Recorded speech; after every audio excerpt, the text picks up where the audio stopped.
Hello, this is Floris Holhorst, and you're listening to the Marvel Card Collectors Podcast.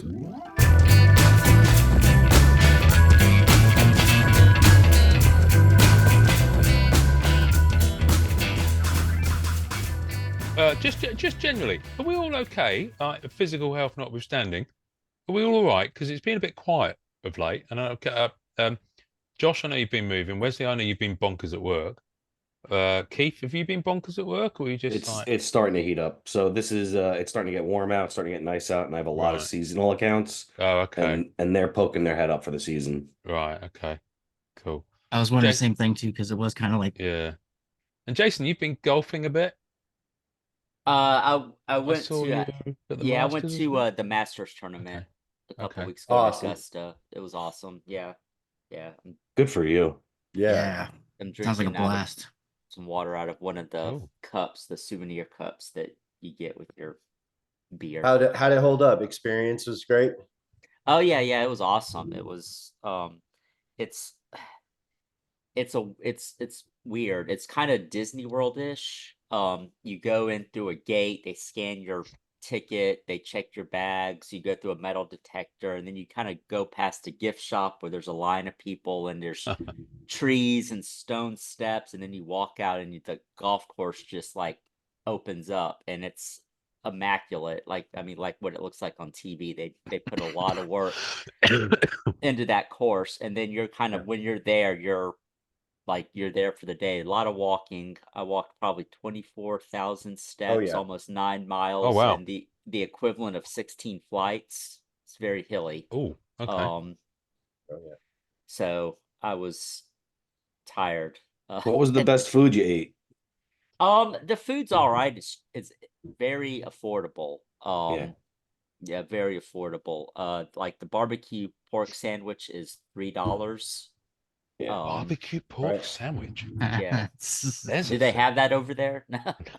I've never heard of that. They talk about that with the I mean, Masters. we have bacon sandwiches Yeah, and no, you have this is like barbecue a things. You this is very like rarely a put barbecue in a sandwich. I mean, this is like a smoked, pork shoulder pork or whatever, and then they Oh, yeah. kind of pull it apart. oh, so it's like pulled pork. pulled pork. Correct. Yeah, Yeah, yeah, Okay, I'm with you. Yeah, we have that. yeah, pulled pork. Yeah. Okay. They're known for their pimento cheese Right. sandwich. I sold a lot of pimento cheese that week. It was not bad. It was creamy. There's a local dairy place that has like a cream cheese that's better, but I mean a Oh, pimento cool. cheese that's better, but it's Yeah. pretty good. But my friend took the pimento cheese and put it on top of his pulled pork sandwich and said that was the key. And the breakfast sandwich was pretty good. Sorry, I was checking my leg. I was wondering, Um, I was wondering when it was going. What days did you go? Wednesday. Okay. It was a practice round, kind of the end of the practice round and the par three tournament. The Sorry. par three tournament was fun. It's on a smaller, I mean, it's on a par three course. It's not, I thought they kind of retrofitted the main course, but it's another course. But it's fun. You've got current players and you've got older players like Gary Player and Tom Watson were playing, and then they've got the people's wives and kids and Yeah. caddying for them, and they'll let them hit shots or putts and stuff. So it's fun. We saw where we were sitting for the par three, we saw 3 hole-in-ones, so that was pretty cool. Nice. So yeah, it was it was a long day, but the food's pretty good and not outrageously priced. Souvenirs are a little bit more, but you can only get that stuff there. So but yeah, we were lucky that we won the lottery and got to buy tickets. So they're only like $100 for That's practice good. round tickets if you get selected. I've had a couple friends who won it that way. Some people know a guy or it's a company, endorsement right. through their company. And, Yeah. But, that's the being a caddy for 20 years. Like that's the event that even people who are not golf fans that, you say, hey, check out the Masters, just watch the coverage. And if you don't get it, depending on whatever sport you played and wherever you come from, there's just a draw. you know, the course, the players that are at that high level, it's just killer golf. Yeah, So it was one of the best run events I've ever been to. sure, I that's good to mean, hear. best everybody working. If you had a question, they knew exactly where to send you. Yeah. Much like episode 200 then. So, Um, Not like our golf course. right, but yeah, it was a good event. I called it Golf Con. My friend got Okay. annoyed that I called because there's some fandom there. There's people buying souvenirs. It's got a Disney World vibe. There's a Kentucky Derby feel to it too. So it's kind of a mix of a lot of stuff. Listen, I'm still slightly jaw on the floor and reeling on the ropes by the fact that there's a player called Gary Player. Yeah. Gary yes. Player, the player. He's a Legend. I guess he's I don't know if I would say he's retired. Did he change his name? Or was From that his South name? he's from South Africa. He's 80 something years old. South Africa. Yeah. Yeah. Yeah. Diplomatic immunity. Anyway, don't get me started on my Lethal Weapon 2 impressions. Oh man. That is a banging film, isn't it? Lethal Weapon 2. Oh I god. like I mean, that I'm sorry, one, yeah. that is the Empire Strikes Back of that set of films for me. Yeah. Lethal Weapon Yeah. 2 is absolutely like spot on. I still like one a little bit better. Oh, one is amazing. Don't get me Yes. wrong, one is amazing. But two is good. But two, just like, yeah, and then three. Three's not. Yeah, No. oh yeah, let's give him more Pesci. Yeah, and four Yes. was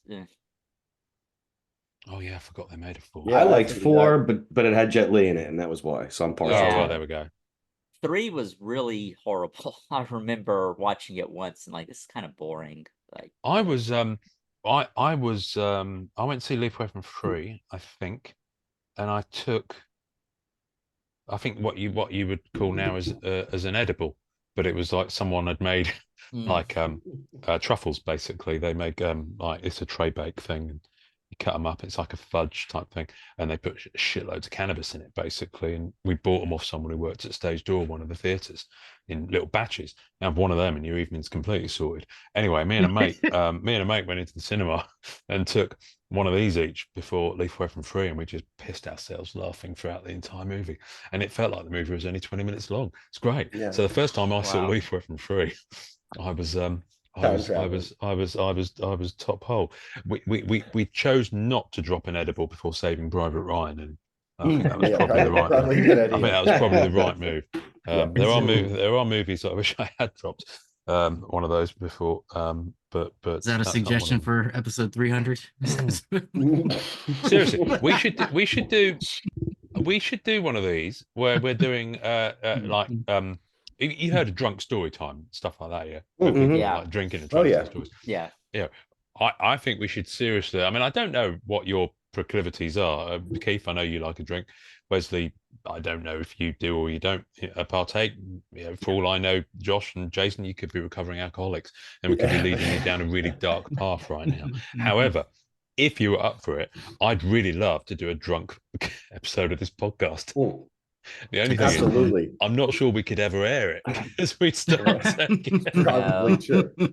I think Jason and I would shine in that. I know Jason likes himself some IPAs. Yeah, it's been suggested when I had my old Heroes and Hops podcast, my friend said I should do drunk comics where I got just progressively drunk and try to explain a story arc or something from a Oh no, comic that book. you need to do that. That has to be a segment. Like that's absolutely. So yeah, I think we should do it. I think we should do it. I mean, you know, name your poison of choice. Make sure you're not working either late. Actually, no, we should probably do it evening your time, which means it'll be late. Yeah, if we do it late evening, like my time, early evening your time, that's probably going to be slightly more doable for you. Make sure you haven't got to work the following day, and our chances are I'll already be a bit pissed by the time we start Yeah. because it'll be late evening for me. So yeah, we should do it. Perfect. Let's get it in the Yeah, calendar. absolutely. Let's get it in the Alright. calendar. Anyway, I'm going to keep that bit in, by the way. That's going to be before. That's going to be before the intro. Anyway, Hello, And then everybody. every Oh. episode they'll ask, "Is this the drunk episode?" No, this is the- Yeah. I couldn't do a drunk episode with the former co-host because he didn't really drink. But yeah, now all bets are off. Oh yeah. Right. The Marvel Card Collectors podcast is sponsored by Budweiser. I'm sure we can come up with a nicer. It wouldn't be great if someone like Budweiser did throw loads of sponsorship at us. Oh, I mean, it'd Yeah. be wonderful. Please. I mean, they won't. Absolutely. They won't, but Yeah. because I don't think our reach is quite enough for their sponsorship. Well, department. they've been reaching lately, so Really okay. All right. yeah. Well, Mr. Budweiser, if you want to reach out, then only thing is, I refuse to start an episode going what's up. Mm. Yeah. Me too. I'm not going to do that. Anyway, hello everybody. Welcome to the Marvel Card Collectors podcast. You've already probably been listening to us for a couple of minutes by now. Your weekly digest of hobby goodness. I've a stinking cold and I may be coughing throughout this episode, so apologies for those easily offended by illness. It's tough. We've got a full house this week. It's the first time I've seen all your happy faces in quite a while, actually. When's the last time we sat down to record together? All of us. 2 weeks. Three. No, three. No, where we got everybody? Oh, maybe. Yeah, everybody's a while. You're right. I think- That probably has been. I think it's probably 5 or 6 weeks now because Yeah. Ben Brady was Jason and Wesley Yeah. for a little bit. No, People I won't have heard wasn't there. that yet. Oh no, they might have heard that. Don't I know. came in late on that, didn't I? I wasn't there for Ben. Think so, yeah. Yeah, Not I as came in late halfway. as Dre did for episode 200, where he dialed in Right. just after we'd stopped recording. As we're signing off. Yeah, Hey guys. as we're signing off.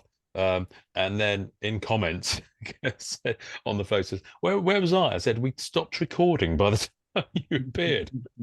So we'd actually done all the sign off, and then all of a sudden Dre is dialing in. Anyway, so this week we've got Josh, Hey. we've got Jason, Hello. we've got Keith, How you doing? and we've got Wesley. There we go. Yo. There's this whole left-right thing. I can't do it at all. This is going to be a lazy river episode, guys. We're just going to settle in and just see where it takes us and chat about all sorts of stuff. We might go hot button, or you might be feeling rather more chilled than that. I don't know. If there's anything hot button you want to say, let's go for it. By way of starting this off, I was going to talk about platinum, but I've decided I'm not going to. I'm going to talk about finding unicorn because they have been putting out sets in the Asian market for a couple of years now. They've got the license over there. I've no idea where this company came from. I've no idea if they're a new company or if they just suddenly picked up the Marvel license and they've been existing for quite a while. But they finally brought out a set that has Black Cat in it. So all of a sudden, Yeah. I'm paying Now, attention. Yep. I'm like the meerkat poking out the hole. So it's a set called Marvel. Is it Marvel Universe Evolution? Marvel Comics Evolution. Anyway, you know what? I don't care. But Black Cat is in it. And let me just spotlight myself. Spotlight for everyone. That's the base card, Oh, that's nice. and the foiling on nice. it is beautiful. You'll just get a sense of it. Look at that. Is the Yeah. card actually like a different type of stock? I was watching somebody else open this, and or how's it feel compared to? Oh yeah, I mean it feels just like an upper deck card in Okay. in terms of it's a glossy finish. There's no texture to it in any way. Like those shape 35 styles are fine. PT, is it? Yeah. But yeah, just look at the silver substrate within that foil. That's awesome. That is It's pretty really cool. nice. And that's just the base. That's the base. Okay, Wow. so it's unnumbered. She's on the back. The text is in English. That's a nice base. Yeah, it's really nice. It's really nice. And it took me a while. I have found kind of a checklist. It's actually an image that kind of tells you what's there. So I think there's about 10 parallels of this. So there's the base, and there's about 4 versions of it. I think there's a blue because I've got it on the way. There's a purple, which is this one here. So you Wow, can see see, there's I kind of a really like purpley that. vibe to that. I like it. And then Yeah. there's an How event- does that Black Hat land for you guys? For That's for you two? That's a pretty good image.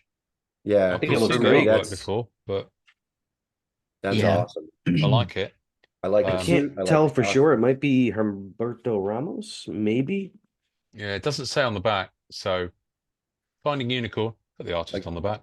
It's not Okay. just Upper Deck that do that. Yeah. So the back looks the same. It's not written. They don't write on it what it is. So there's the blue, there's the purple, there's one that's called Avengers Lava. So basically, it's on the way. It's got the Avengers logo kind of repeated in this area, and it's kind of a pinky, molten-y color. And I think it, like the Avengers logo, does something where you move it. It's just a bizarre name, and it could be a translation thing. But anyway, and then there's one that's just labeled SSP, which I haven't actually seen pop up. And then I think there's about 4 numbered ones. So there's those, and then she's in one of the chase elements of the set. There's a chase set called Mysterious Gene, Gene, and there are 16 of those. And I don't think there's parallels to them. There's just Mysterious Gene 1 to 16. And it's that. No. Now that is the artwork that was used on the 2019 Flare Power Blast card. Oh yeah. Upper Deck Okay. put out. So and that wasn't original art. So this is comic art. I'm not sure who the artist is, but that'd be a little job for us to track that one down, Wesley, actually. Just do a Google image search on that, because I'd like to find out the comic that was from. Be nice to pair that with the Power Blast and with this one. But yeah, it's a nice, beautiful. nice card. You've received a Mysterious Gene card. Enjoy your card. These are some interesting parallel names. But yeah, exactly. It doesn't. I mean, it kind of doesn't really make sense. I mean, I guess there's kind of a biological, sciencey but that kind of vibe background going on is with the background. Yeah, awesome. Yeah. It looks great. I mean, they're beautiful cards. Lovely foiling on them. The edges are clean. So Izzy's been collecting these for a little bit now, and he's Yeah. been singing their praises, and I've been just like, stop! Yeah. I don't want something new. I don't want something new. I Yeah. don't need more Right. stuff. Yeah. And I think they're going to start. We're going to see a lot more stuff out of them. They're doing a nice job. Their art procurement team is doing a good job as well. Yeah, because they have sketches, don't they, in their sets? Oh, they do. Oh, they do. Keith, who did you say you thought the artist was for the black cat there? I was thinking it was Humberto Ramos For the base one. for the base. Yeah. Yeah, it could be. Looks like it. I recognize it from somewhere. I've got my box of Black Cat issues down here. I should probably just go through it while one of you guys are talking in a minute and see if I can find it.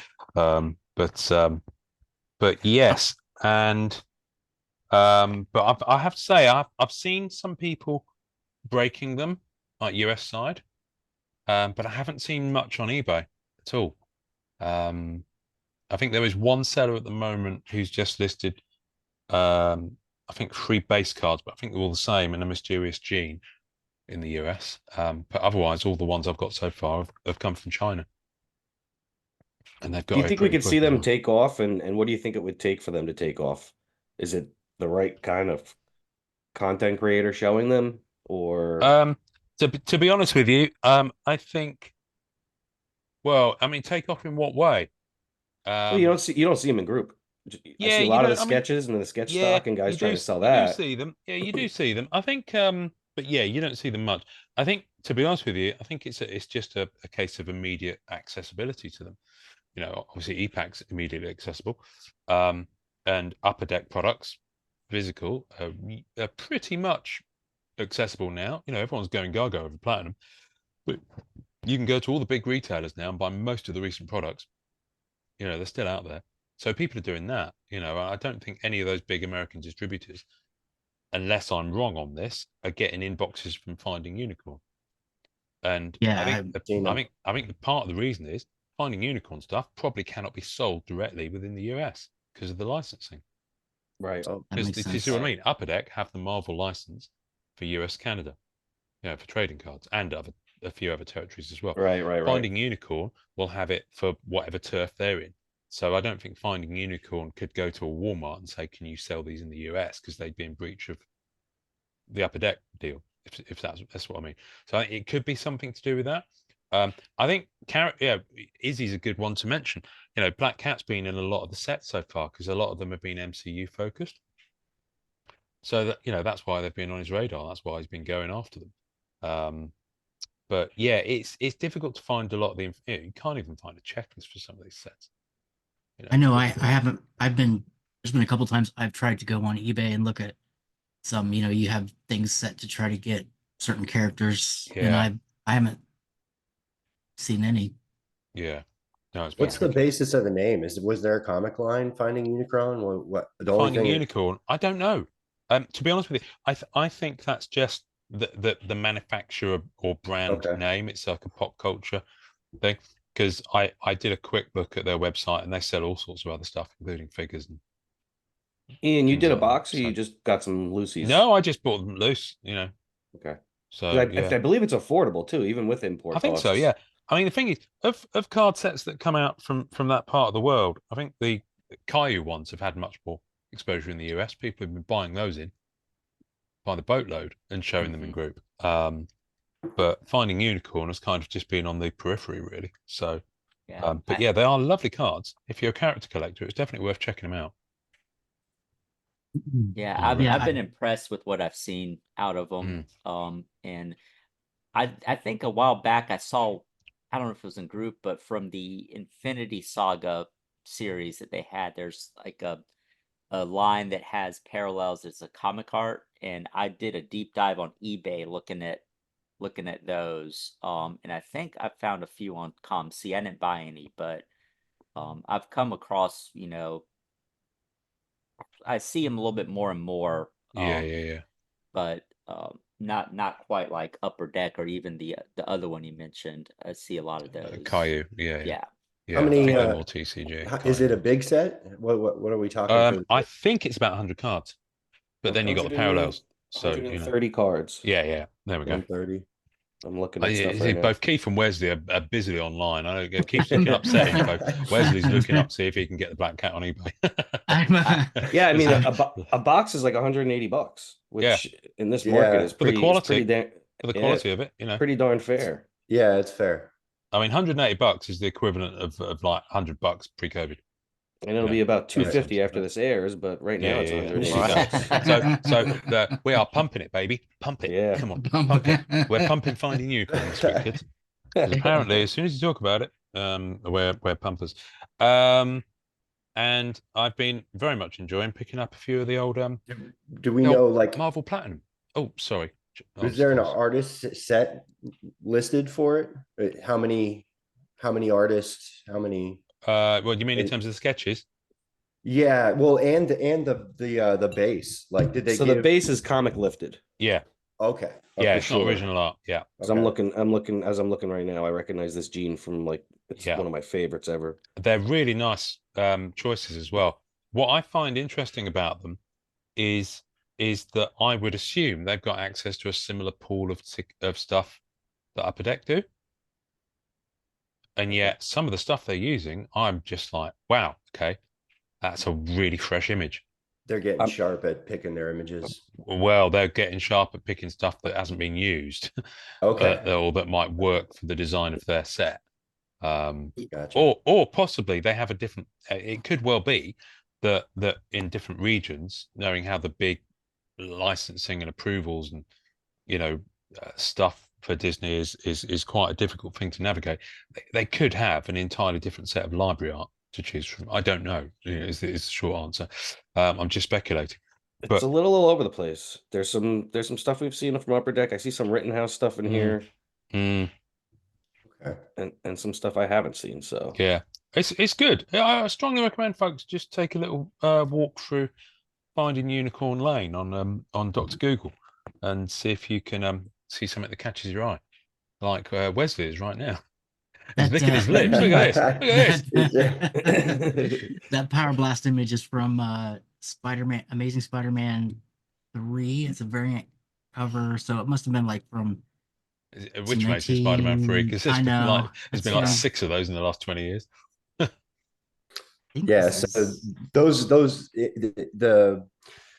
the sets that are doing this more and more, at first I thought it was kind of like a cop out with Spider-Man Metal. I was like, oh, you're just trying to fill content and you're trying to just give us the original, cut it to 80 cards and make it original art. But I started to kind of change the way I looked at it with a few of these last sets when they select the images right, and it's You know, granted, they're going to hit covers. They're going to go with a bunch of comic covers, but as they kind of done this a few times now, they're starting to get sharp. And these cards, when you can present them with, like, I just got a, you guys help me, first appearance of Carnage.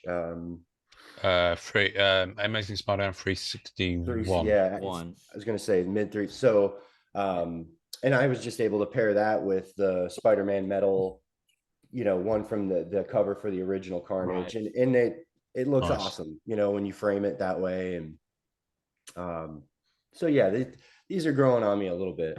Doesn't have to be original art.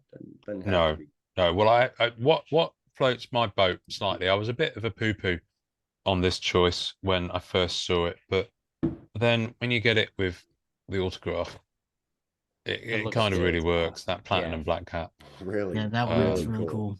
Because, you know, he's one of the creators, and it's clean. That card is clean. They're really nice. I picked this up off a China seller actually, in China, about $70. So, and that's just the red regular auto. There are numbered ones, but they're going for crazy money. He says, having tried to acquire one this week and failing dismally. But yeah, no, they're oh, hang on, what's Wesley doing? I'm trying to see if I can show this. Oh wait, that's wrong. Oh, hello. Wait. Oh, careful. Now, don't show us the wrong one, You never know what. Okay. You never know what he's going to have on there. I don't know what he gets up to when he's not podcasting. Yeah, better. It's been a different night. Close all those tabs before you do anything. Yeah, exactly. Yeah. Look away. For those easily offended, look away now. Wesley's about to try and show us something on his computer. It's yeah. Josh, next week, bust that frame out and show the class next week. Yeah, absolutely. I still have a few things packed away that that I can unbox and bring some stuff out next week. Oh, looking forward to that. Enormously. I like to see how people do that card comic framing and, you know, all that stuff. I think it's really cool. So I like it. I need to get on, Wesley. What are you looking for? At first, it was my thought was like, you know, I've still never done like a true rainbow, and so I kind of went that route where I was like, all right, do a couple of these that way, not have to go crazy on every version of the card. Yeah. Do it is attainable and fun. Don't make it a chore. That's the thing. The whole thing about rainbows is there's this whole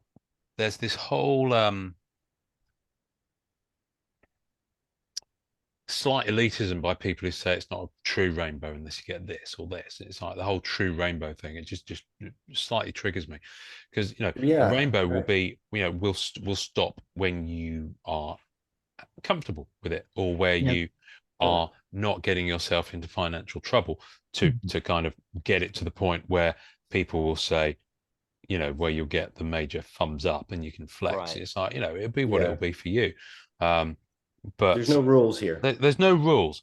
It used to be when things, and that's the thing, there is a kind of a pre-COVID thing here. It was a lot more achievable to get rainbows.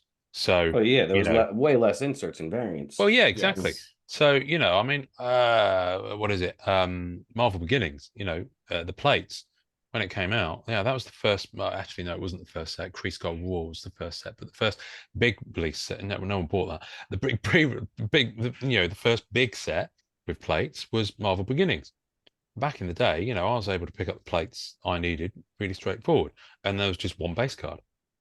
So 5 cards, you got your, you know, one card, 4 plates. There's your rainbow. You know, now, you know, it's going to be 3 to 4 pages in the binder for Black Cat, assuming you can get everything. Yeah. But at the same time, you're still able to collect a good majority of it, because here's your problem now. Yeah. You've also got new kinds of collectors. You've got plate collectors. You've got guys that are just one-of-one collectors. You've got guys that want all the greens, like, you know, for example, if it's a metal set. Yeah. So there's a lot of obstacles in your way. Yeah. I think that you need to define what a rainbow can be. Like, so there's a rainbow, right? And then if you really do it and you get the green and you get the purple 1-of-1, let's say if it's a metal set, then you take like a Capcom thing and throw it on it, and now it's like a Mega Hyper Ultimate Fighting Edition rainbow. Right. Yeah. You know, you still deserve that credit for pulling that off, and then even if you pull it out in a short form, you still have a rainbow regardless. Yeah. The idea is the optical effect of having different versions of the card, being able to appreciate it like that. Yeah. Right. So, and with this, cover art and art being pulled from, now they're getting into the, all sorts of different images, like the manga backgrounds, where it's just a bunch of the art cascaded on the background, just penciled. I've seen a couple like that are really cool, but it's basically like a shadow box thing, because there's the comic has one corner that doesn't have a lot of action on it. And that's usually the great place to set the card, whatever version of the card you choose, however, rare you want to go. And you set it down in that corner. Now it doesn't disrupt the image because you're looking at the image of the card and like a kaleidoscope effect, if you will. So it's kind of an easy way to set something up and not have to go, because framing, when you get into real custom stuff, price, Oh yeah. So with this, that's what, you can basically pick the comic, take a look at it, and whatever corner you choose, once you set it up there to the eye, it cascades. It doesn't, the card doesn't disrupt the image, because you can see the missing part of the image that the card blocks. I still struggle to find affordable framing options. Yes. Yeah. There's just no in between the cheap stuff you find on Amazon and going to a framer. There's nothing in the middle. Yeah. And there are no framers around where I live now. Like those businesses are gone. Because no one uses I used to do Michael's when I was getting a lot of stuff framed, and the manager was real good there. And she would, frame my stuff. But usually I went when I got a coupon or when it was 50% off. They would have certain frames and mats 50% off or 35% off or whatever. And then that would be what I would select. And it ended up being a little bit more affordable. I still have frames that I probably paid more for than I did the actual art they're housing. But but I did go to, there's a place, I don't know if y'all have it, called Hobby Lobby.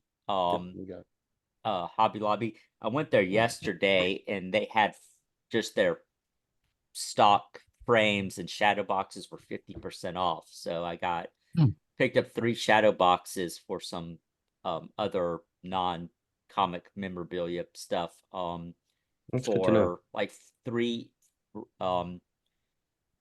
shadow boxes, different sizes, and it ended up being like $40 for the 3. And I looked, and one of them I think was like normally 32, so not cheap. Made out pretty well on 3 for $40 isn't too bad on that. That's a deal.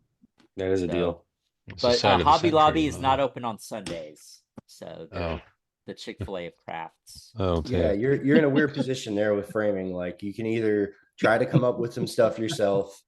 You can try to, because if you go to the stores that are local, if Ian, you don't have one anymore, but if you go to a place that's local, to try to support a local business, they have to, they have to cover their costs and stuff. When you get into custom stuff, it just gets really tough. So yeah, I mean, they're small businesses at the end of the day, and everything's got more expensive, so their costs have got to go up. My wife's been rather lucky recently. She works for local museum service, and at the end of the exhibition, they have a load of frames that have just been used once for the exhibition. Like, it's a professional standard frame. So an email went round. Her work, and she was like, she forwarded it to me. Do we need any frames? I was like, quickly measured up. I was like, yes. Can we have a dozen of those, please?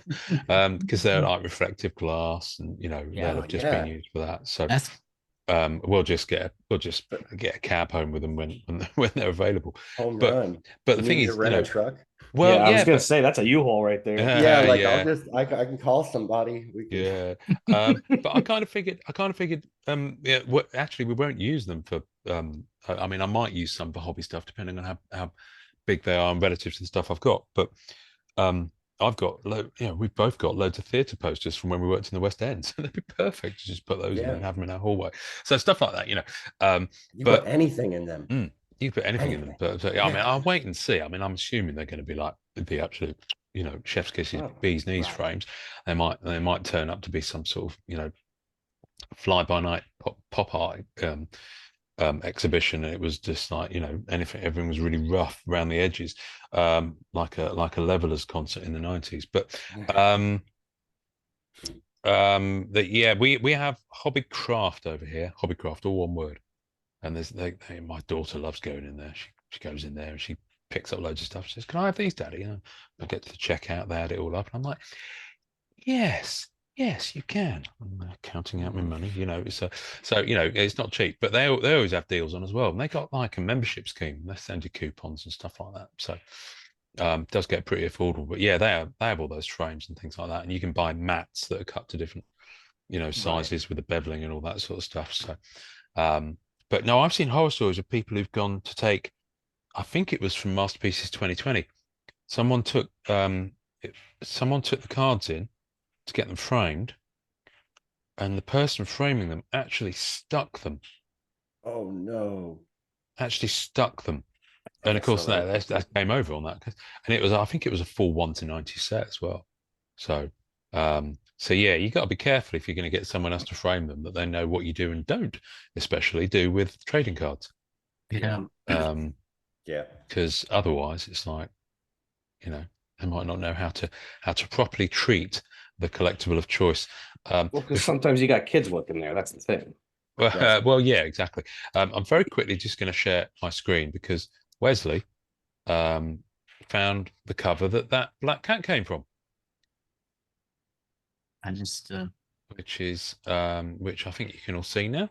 Hopefully, it says my screen share is loading. I'm now screen sharing. There we go. See, that's perfect. There we go. That took a while. I have to pedal harder next time. I've never seen that cover before. Yeah, no, it's a variant. It's a variant.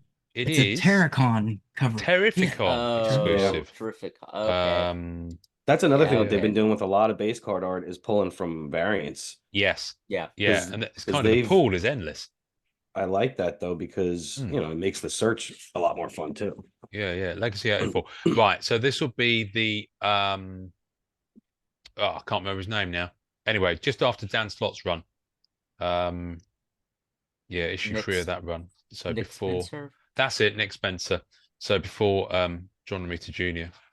Came in on the current kind of incarnation. But yeah, because Amazing Spider-Man's in issue 900 and something now. Who's the artist?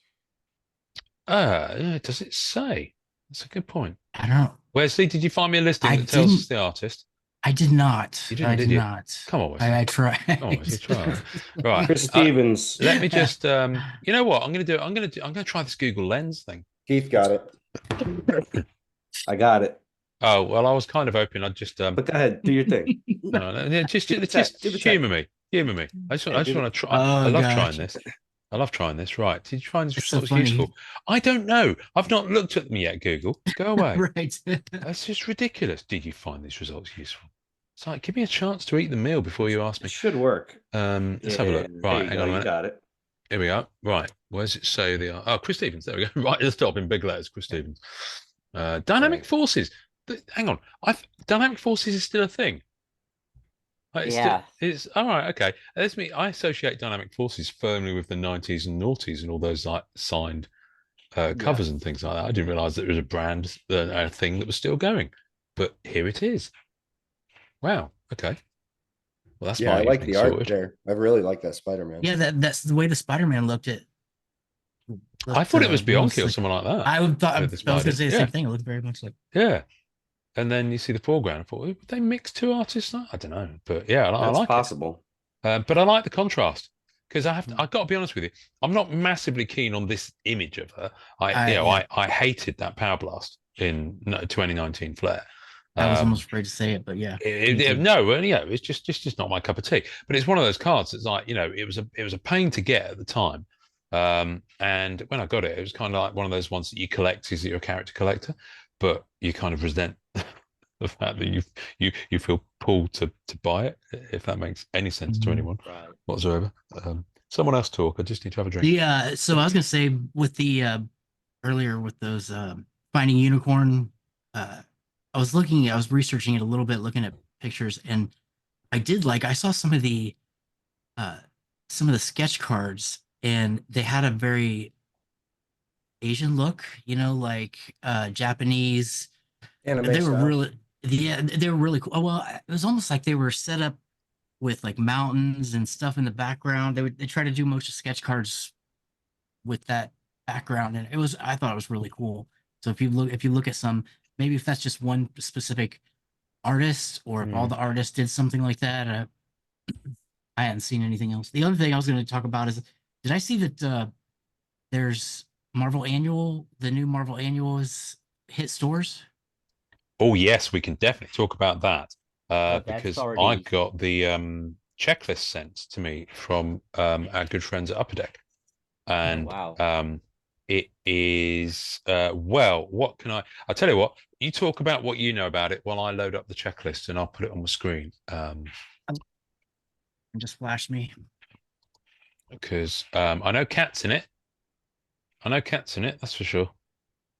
Yeah, that base Black Cat there that's probably one of my favorites. That's, for me, that's as good as it gets. I like the that Finding happy Unicorn, yeah. Yep, I like that happy median of that little bit of cartoony with the edge, with some nice edging to it where it's sharp. That's one where I'm into that card.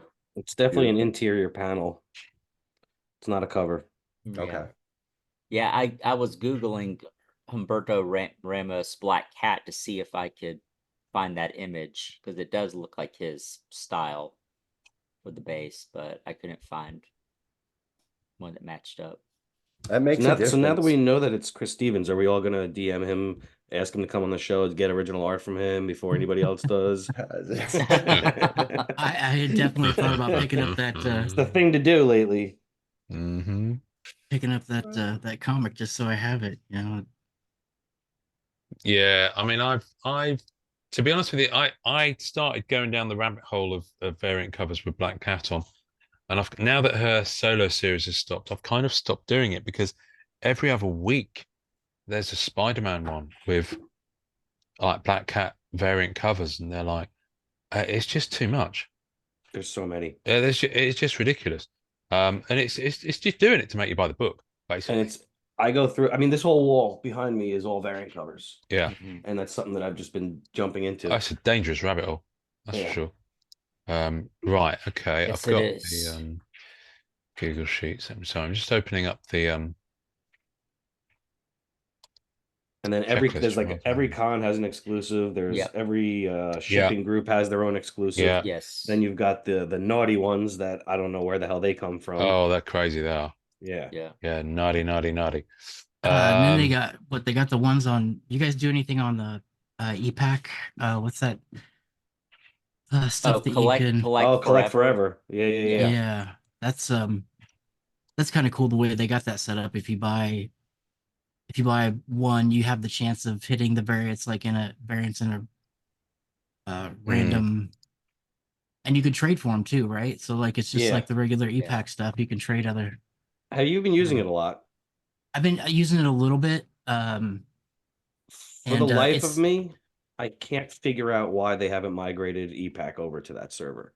It's snappy. It's quick. Oh, really? Everything loads very easily. It possibly to do with the volume of stuff they've got to transfer over. If you have a look at the number of individual items, be they digital or physical, on the EPAC, you go to Trading Marketplace, and it is absolutely vast. I mean, it's in the hundreds of millions now, I would say. Wow. And it's just bonkers. And that's not assuming all the stuff that's locked, and then all the stuff that's in transfer cart. And I think the transfer cart aspect is probably the reason why they haven't done that migration yet. Because at any one time, I've always got a load of stuff in my transfer cart because I want to be able to cleanly look through my inventory. The stuff I know I'm going to be transferring off to ComC to then get shipped, because I don't ship directly from EPAC. And yeah, so it might be that. I don't know. I'm just speculating. I'm just thinking of immediate questions I would ask if I was going to be saying, what would you need to consider if you were going to transfer this? Well, straight away is your transfer cart, because it exists in a limbo space. You can't search it in the same way you can the EPAC site. It's clearly not in the inventory of the EPAC site, but it's clearly on the system somewhere, but it's in a kind of an adjacent. It literally is like, you know, that bit where Neo goes to in Matrix 3 before he comes back. In the train station. Yeah, The train it literally is station. that, you know. And so at some point in my transfer cart, one of my cards is talking to a small Indian girl who turns out to be an adult computer program in the Matrix Resurrections movie that came out last year, which, by the way, I loved. And apparently they're going to make another Matrix movie. And also apparently, and this makes me feel really old, 25th anniversary of the Matrix coming out. That is. Yeah. Wow. What's There are that all about? movies- 25th. They're re-releasing it in cinemas. There's a new Yeah, trailer for the that's- re-release. Why not? Why Oh, not? I'm up for it. The first time I saw that Yeah. was on my first ever trip to America. This In New York. year, there's a lot of re-releases in theaters. Yeah. I mean, they did Spider-Man 1 and 2 recently. I went last night and saw the original Alien. We've got Lord of the Rings coming out, Matrix, a bunch Oh, of Lord of stuff the getting Rings was showing last year as well. Oh yeah, See, well I they're doing the extended cuts in Yeah. theaters this year. Oh, wow. Pulp Fiction is the one that you want to try and go and see in the cinema because that is, God. and this makes me feel really old, 30 years. This is the 30th anniversary of Pulp Fiction. And I just think I remember going to see that when I not long moved up to London. So, you know, anyway, It's one of my first movie memories is the stab in the heart with it. Oh yeah. it's the any of you mother pigs move, I'm going to execute every mother last one of you. There we go. Anyway, that was quite restrained for me. Right. Shall we have a quick look at the checklist from Marvel Annual? I apologize in advance for the fact that it is an Excel format thing. So I'm going to be kind of jumping through it a little bit. Can you see the rather dull text on my screen? Yes. Yes. Right. Mhm. Okay. So straight away, Black Cat's in there. Now, this is weird the way the bulks, the way the stuff is written here in terms of the odds. So I have a feeling this is Hobby. That's Oh, EPAC. That's number 18. Blaster. That's Pack Wars. What's this last one? Maybe that's digital. No, that's EPAC there.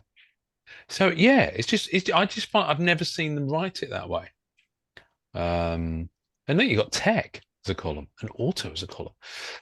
So yeah, 18. What was that? Chasm. Yep. The one you were getting Oh, excited there- about. there I'm it going to zoom is. in a bit more actually because it's probably a bit small. There we go. How's that? Is that better? That better Go for everyone? more. Beautiful. Go Beautiful. more. You want to zoom in a bit more? Maybe I'll see all the Yeah. width. Do Hang on a do minute. two. Do 200. Yeah. All right. And then you can resize the set name a little bit. Drag column A over just slightly. Yeah, There you go. Now everything fits. kind of. Do this a bit. There we go. Lovely. I love it. All right, but we can kind of see the odds. Right. So you got. Let's just scroll down through. I mean, it's going to be a comic art set, so none of this is going to be original. I don't even recognize who's Brielle Brooks. See, I'm so not up to modern Marvel stuff. I've never heard of this character. Me either. Brielle Brooks. Yeah, I'm Brielle starting Brooks. to fall behind, so Yeah. I don't know. Chasm. Now, who was going on about that? Is that Me. Gosh. So that's the version of. There's a little is that controversy. Scarlet Spider or something? That's Scarlet Spider. That's Van Ben, Gogh. right? Right. Yeah. Okay. Yep, that's Ben. And they're trying to right now. They're on threads and stuff like that online. It's just people wanting to see the character come back eventually because the love for Scarlet Spider. But then there's a bunch of people with like the new, the way that energy like symbiote and stuff works, Yeah. it's a chance to throw some really, really crazy art at a character. It could be really exciting, but I'm totally torn because I love Scarlet Spider. So Yeah, there's I did go down a rabbit hole of reading about the writer. I think his last name is Webb, right? Like that wrote this part of the story, and there were some people that were not happy with the direction that they went in and Really? wanting Ben to come back. Yeah. He'll get his redemption. Let him get his redemption arc, and then they'll bring him back. They will. Yeah. Oh yeah, that's exactly what you feel like is going to happen. It's bound to happen. So this is just like a little bit of time to get some new versions of the suit. That's really cool looking. Yeah, and also the other thing too, like there's his girlfriend. What's her name? It's like she's Halloween looking figure. Yeah, Harley Anyway, Quinn kind of. but Oh, you're talking about the Hallows art. Eve or Hallows whatever. Eve, yes. You're talking about the art part of it. I think there is some really cool art that has been done with both of them, or the whole, demon stuff. Yeah. That's my technical I mean, term. obviously, we don't have images for any of these just yet. So, what I find interesting about these checklists is that they always run alphabetical with the Marvel Annual. You can see they've made a substitution here.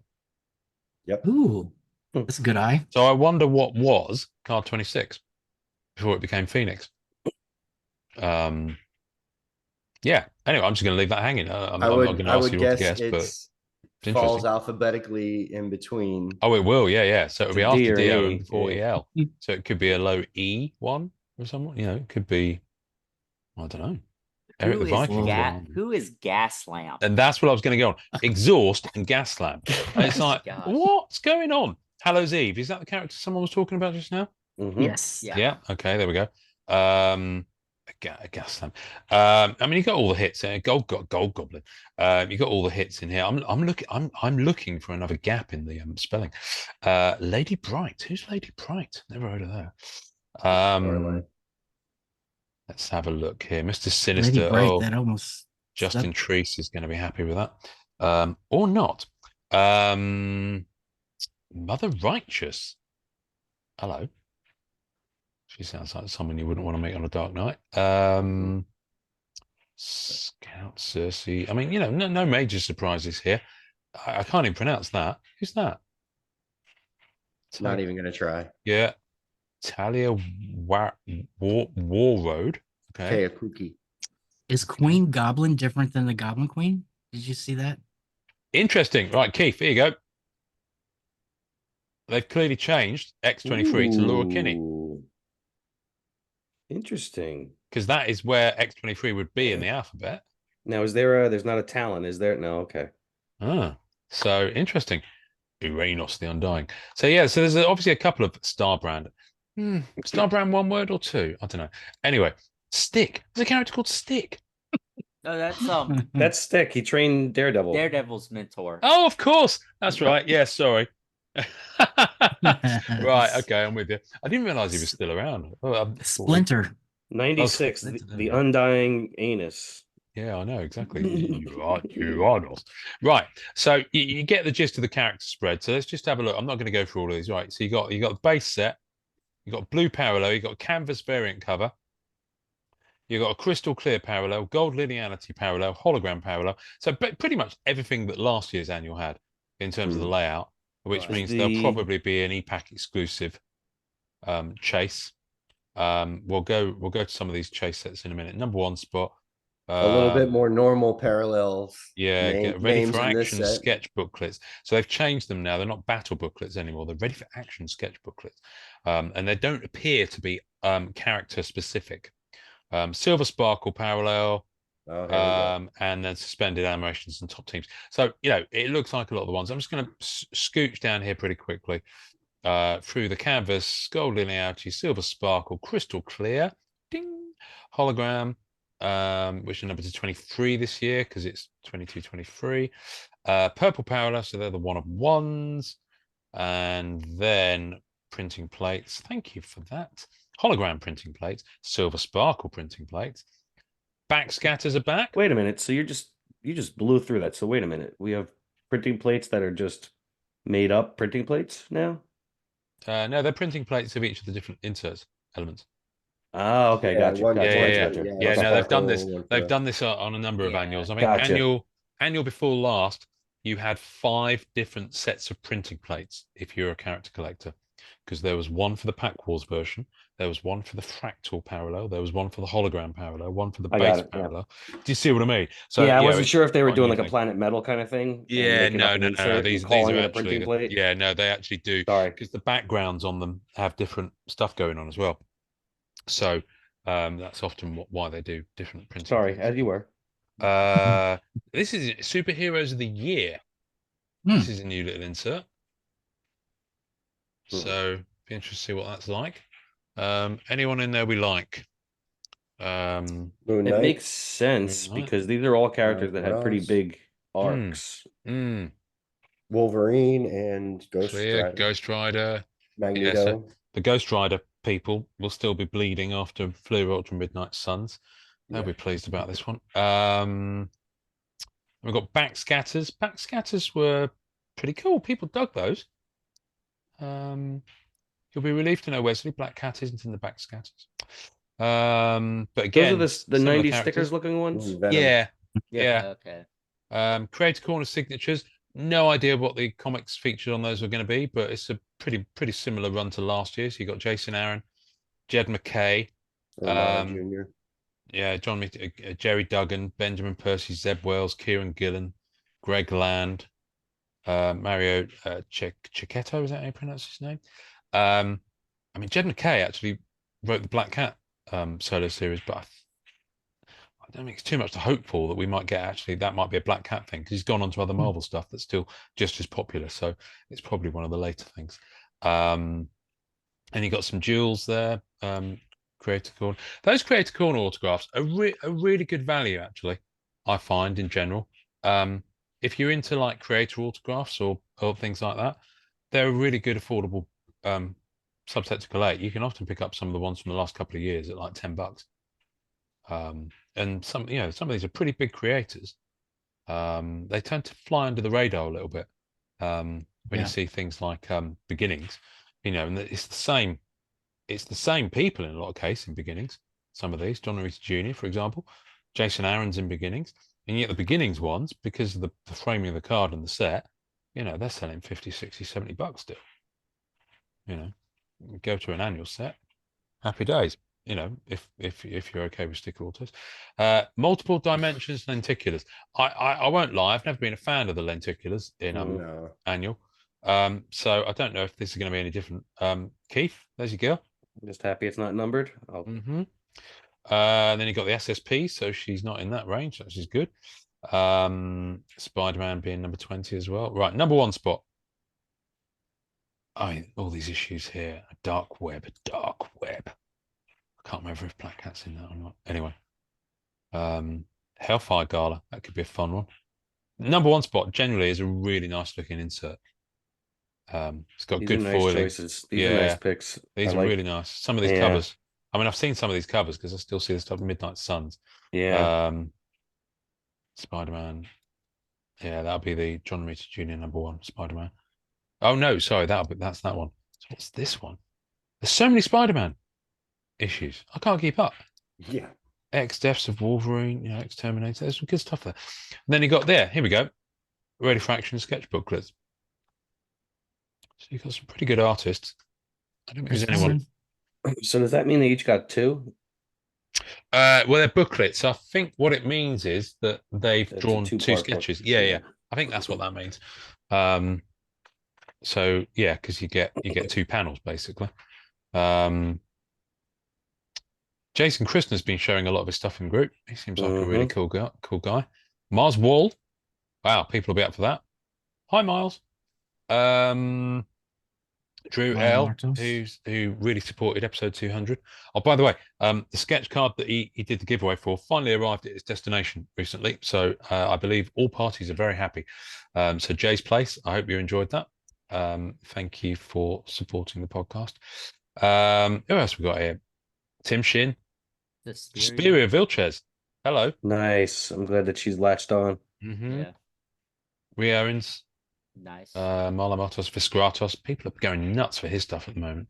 But the interesting is Vince has done some nasty stuff too. Interesting. You got single panels as well. DJ. Chris Foreman. There you go. Nice. There he is. I don't think anyone will be upset about the fact that Chris Foreman's in a set. I think he was on the sketchbook list too. Was he? Yeah. So Was he? Oh, hello. Oh, yeah, look at that. Boom. Good shit. There we go. We got the Keith seal of approval. Gordon Wills, nice to see Gordon on a set. Floris Hallhurst. Floris's work is really cool. He kind of had a few years out, but he was doing loads of sketch cards around Masterpieces 2018 and the sets just after that. He's a European guy. I think he's in the Netherlands.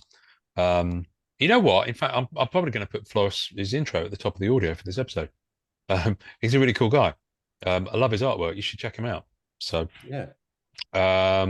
Marlo Martos, who's just like on everything at the moment. Marlo not long had another baby. So I know it's a few months ago, Marlo, but congratulations. Mazel tov, or whatever it is you say. Santa Yu.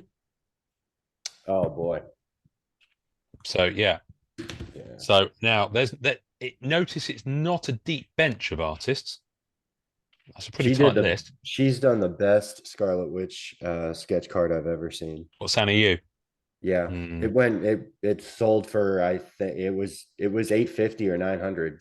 Wow. And it immediately it sold in less than 30 minutes. It was very impressive. Her stuff has always been hot. It was hot when she was in Marvel Cards back on Masterpieces 0708, and then with her coming back into the game with Anime 1. If I'm not mistaken, this was a 22 masterpiece. Yeah, and it just wow. Yeah, it's good.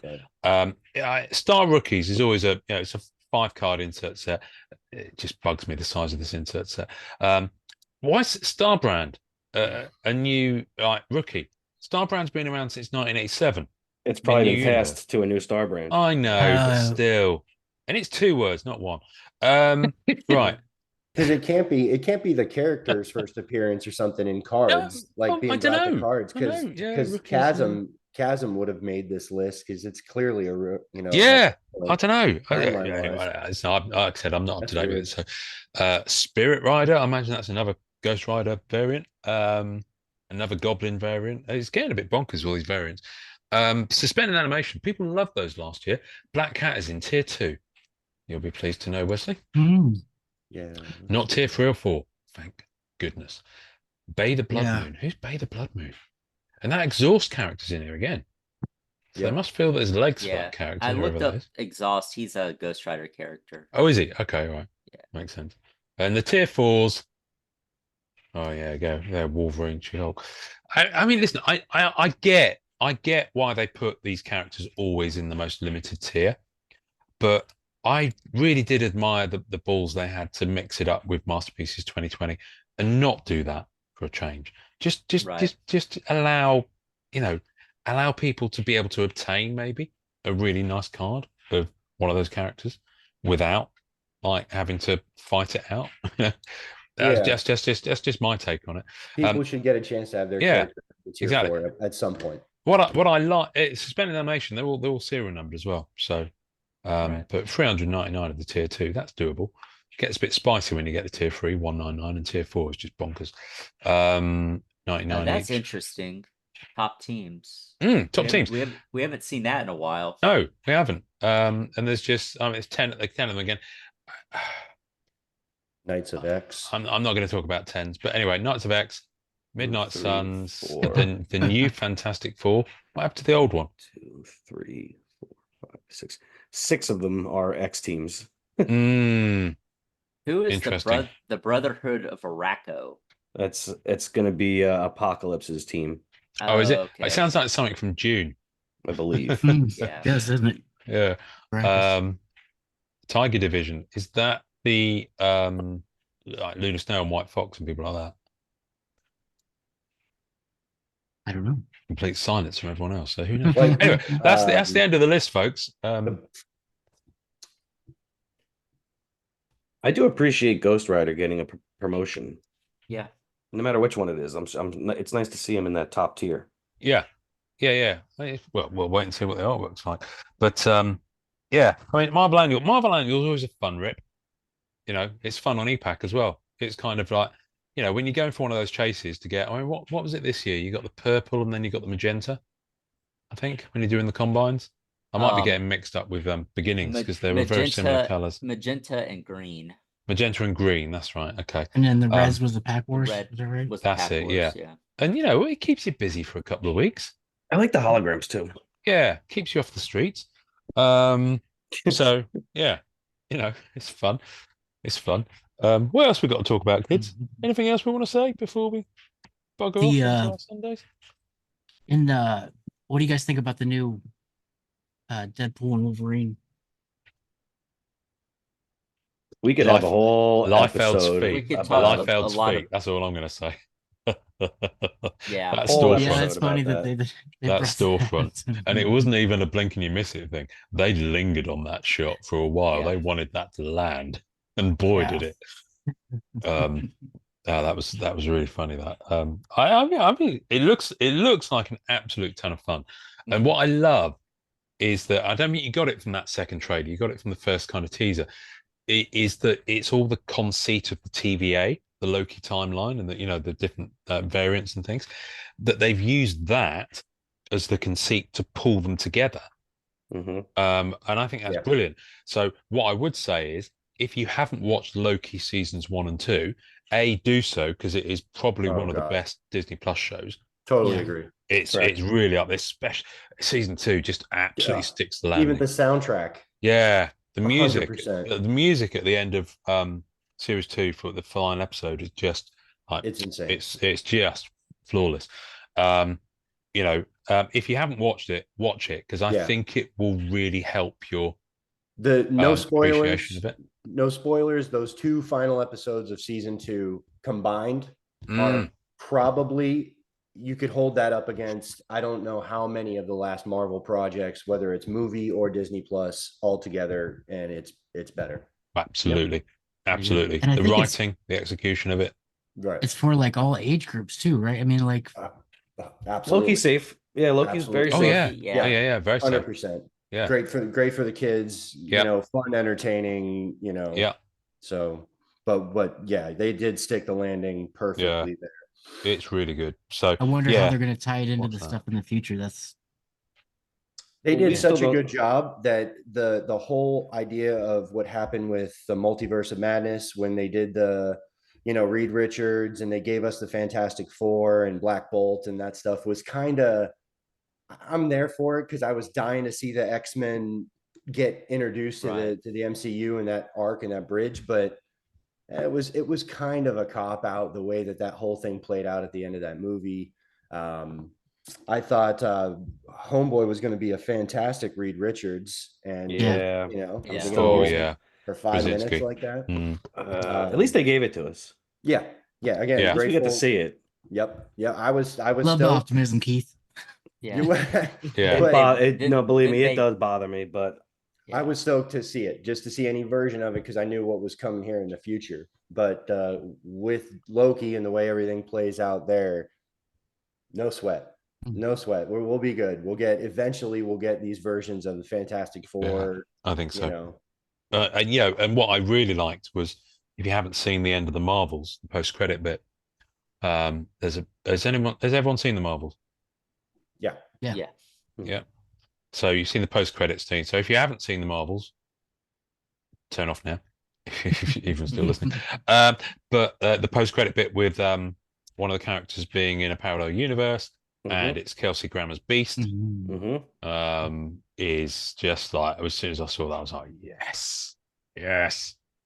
So, and I don't think that's the same universe that the Logan from Deadpool 3 is in at all. I mean, from what I got from the Deadpool Wolverine trailer, it was, this Logan is from a universe where he failed to say, everyone's gone apart from him. Right. It looks fun. It looks really fun. Yeah, it does. How did we start the episode? What were we talking about? Lethal Weapon. So you take that buddy cop dynamic, and you nail it. Right. Yeah. It does look.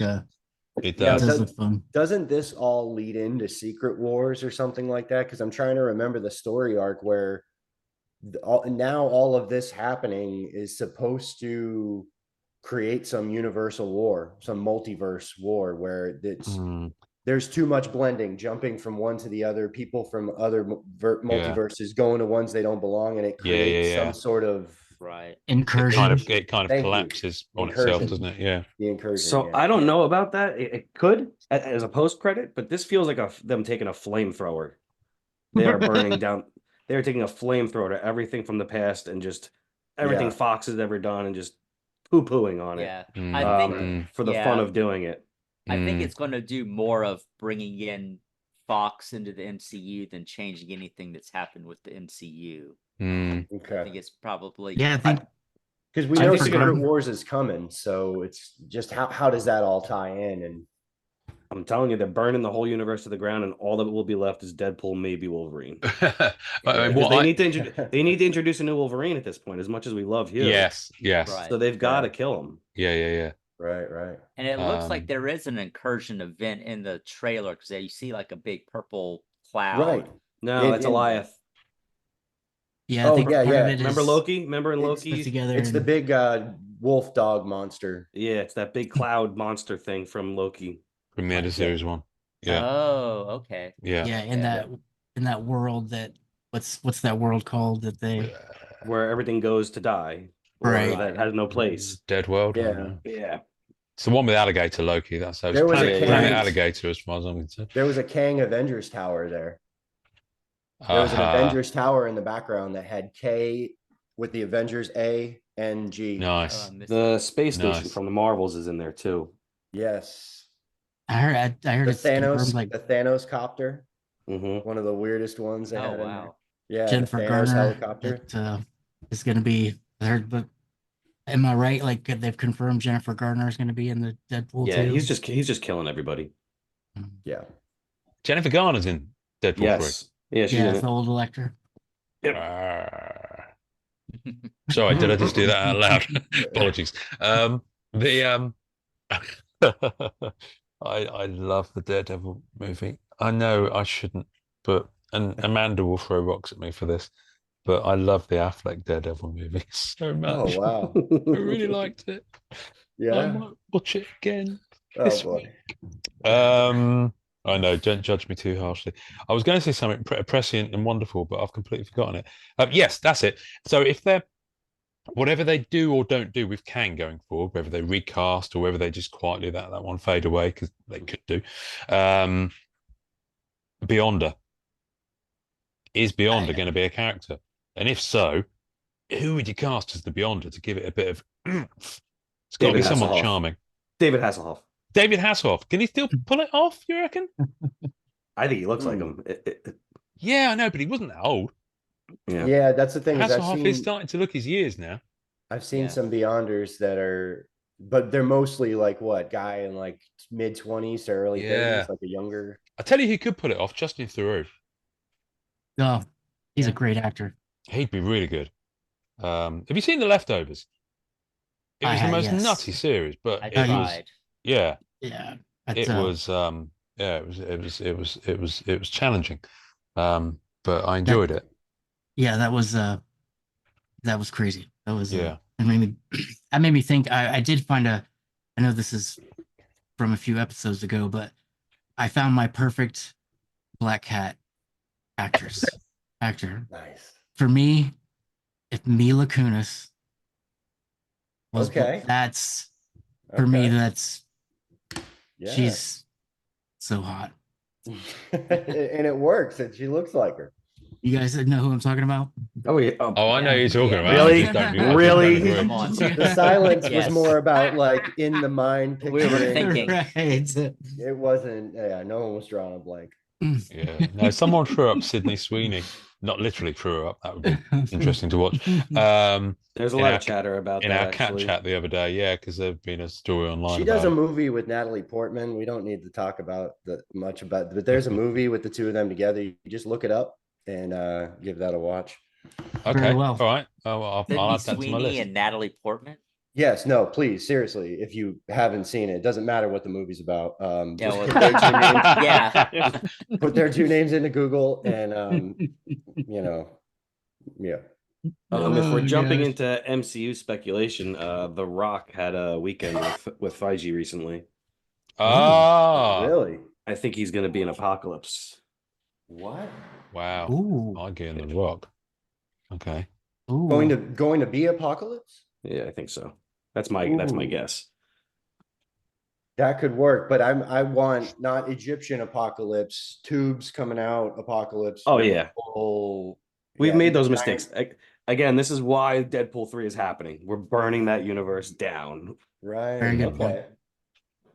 Now, Yeah. now, Very good now I point. like the potential there because I mean, Apocalypse, Omega Red. There's just a few characters there that could be wild. Batista, possibly Omega Red. That works. Wow. So I another thought he was. character I in the thought he was MCU. kind of done with the Marvel stuff. He Well, wants he with, wants something Drax. with more depth, I think. Which I don't know if Omega Red's going to give him more depth. I don't but, think. It's I hardly think he had, Shakespeare, is it? Yeah. he had some depth with Drax though. I mean that character Eh, went through an arc. I guess so. Well, I guess he did, yeah. But I mean, the Guardians of the Galaxy movies are about as deep as a puddle in your backyard. No, but I mean Um, you had the guy that's lost his family, and at the end of it, spoiler, he embraces that he was, meant to be a father. And he was you and he was exhausted by the makeup process. So I think with Yeah. Omega Red, there's a lot more CGI yeah, application. yeah. So it might be easier to I was portray just it. so yeah, I just say Guardians 3. I just really didn't like it. I like Will Poulter. I like Will Poulter doing his thing as Warlock. That was fun. As Warlock, yeah. And the Elizabeth Debicki as Aisha coming Mhm. back as his mum. I thought that was clever that she kind of got a bit of closure from just appearing in that one scene, and then Upper Deck pinning like 50 different variant autograph cards on her, and it's like she's only been in one scene. Why is she in all these Yeah. sets? But I had a tough time with all the rocket stuff.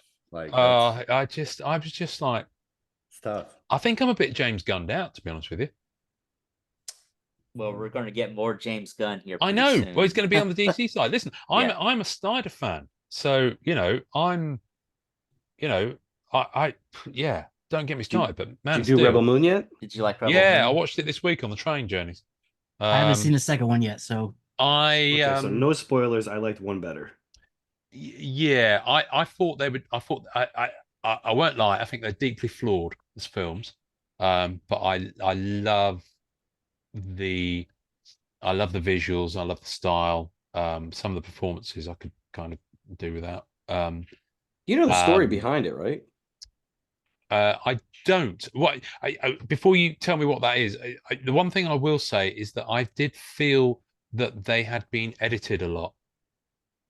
Well, he's already said that there's going to be like a 3-hour. Well, that's what I'm saying. Snyder And so chaos. because of that, they don't work. So it's not like with Justice League. I love his cut of Justice Justice League. But I that's the thing, hated it in the theaters. That's the thing. I haven't seen it yet. I haven't seen his cut of it. But the thing is, the cut of Justice League that came out in the cinema wasn't his cut. The cuts of Rebel Moon that have come out on Netflix are his cuts.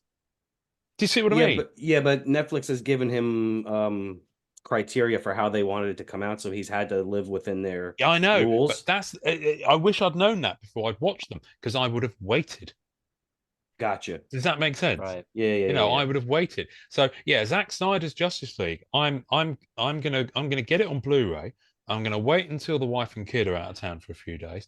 I'm just gonna sit down in a darkened room, box of tissues in case I cry, and I'm just gonna watch it. And I'm gonna enjoy the shit out of it. So I might these even do Man of Steel beforehand. These Rebel Moons, they were originally a Star Wars movie, a trilogy pitched to Disney. They told him to F off, and he turned around and said, "I'm just going to make my own goddamn fucking movie then." Right. Okay. And watch it now, thinking that in your head. Yeah. Oh, the parallels. Oh, they're and the way that you'll watch it now will completely change. Like, I enjoyed it more knowing that. Oh, interesting. Okay. Yeah. I didn't know that. I didn't know that, but the parallels were there. He took his ball and said, "F you, Disney," and but honestly, found someone else. I wanted it to be. It felt like pulled punches. I wanted it to be bloodier. I wanted it to be more violent. I got the feeling there was a lot edited out. There was a lot of cuts, that were just cut just before stuff happened. And so so for me, it kind of felt like it was Snyder light. Considering Sucker Punch, the violence level that's in that. Yeah, exactly. And Dawn of the Dead and Watchmen. Yeah, you're right. You see what I mean? It felt like Snyder. It was very PG. And I think the director's cuts are going to be R-rated. I hope so. Yeah, I hope so. I want to see Shimon Hounsou's character, doing a naked bath with one of the farmers towards the end of the movie. They cut just before they got to that scene. But who knows? Who knows? Who knows? Anyway, Deadpool Wolverine at the cinema soon. Go and see it. They need no help from us whatsoever. Rebel Moon on Netflix probably need a little bit of help from us, because I would like to see the part 3 that I think is probably going to come. Yeah, I would like to see that, because there's a major thing that's left hanging. I'm not going to say what it is, because I can't remember which one of you said they haven't seen part 2 yet. Yeah, but I think that Loki season 3 has been announced. That they've already announced that. Wow! Really? Okay, I thought they'd leave that. I thought that was finito. Yeah. Yeah, honestly, I thought they'd walk away knowing they've done a good job. And absolutely, you totally fine. They could end it right where they did. No one would have an issue at all. But it kind of wouldn't make sense to remove him from where he ended up at the end of season 2. I don't know. Well, with some of the very last stuff, they've kind of there's a line. I won't spoil anything, so anyone look it up. The comic book story arc with what Loki winds up being called and transitions to. Okay, all right. It does seem like they could fit one more season in there. Okay, all right. Well, with the comic book story arc. So I'll watch more of Tom Hiddleston doing that character. And in that world that they built for that series, I will quite happily watch more of that. But I really don't want them to stuff up, it's not, I don't want them to Godfather Part 3 it. No, yeah. And I like Godfather Part 3, don't get me wrong. Don't do it if there's not enough meat there, if there's not enough. Walk away. And, it's not like you've left money on the table. They put everything out there and it worked. I was watching that series thinking, how are they going to wrap it up? How are they possibly going to wrap this up? And, Can you think of what our lives would be like if they didn't extend and make the Loki season? I mean, when they just left him after, the end of the Avengers. It just adds so much to it. The Loki seasons 1 and 2 add so much to it. And I don't mean when the event happened in the Avengers movie, it was happening so fast. None of us stopped to think of what the ramifications of him bending down, grabbing a cube could have been and spawned into. Yeah. No, I love it. All right, guys.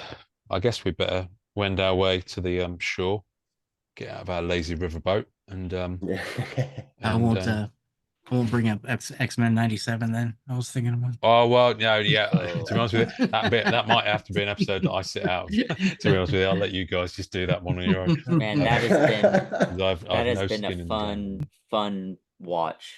Yeah. Sorry. Okay. All right, I'll take your word for that. Kids. We can talk about it briefly after we stop recording. But until then, until next time, folks, thank you very much for listening. Josh, you haven't been here for a while, so I'd like you to sign us off this week, if you don't mind. All right, everyone, enjoy collecting. Thanks for listening, folks. If you enjoyed it, please take a moment to like, subscribe, and share on YouTube or the podcast platform of your choice. The podcast can be found by Googling @the MCC Pod, which is also our handle on Facebook and Instagram.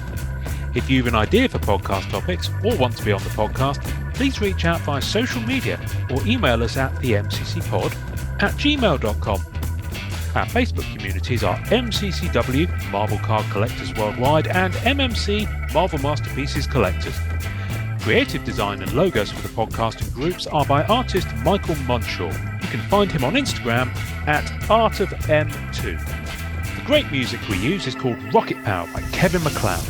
Thanks to the collectors, artists and creators who support the Marvel Cards Fan Collective. We'll see you next time, and remember, collect your way and always be kind to others. Make mine Marvel and enjoy collecting.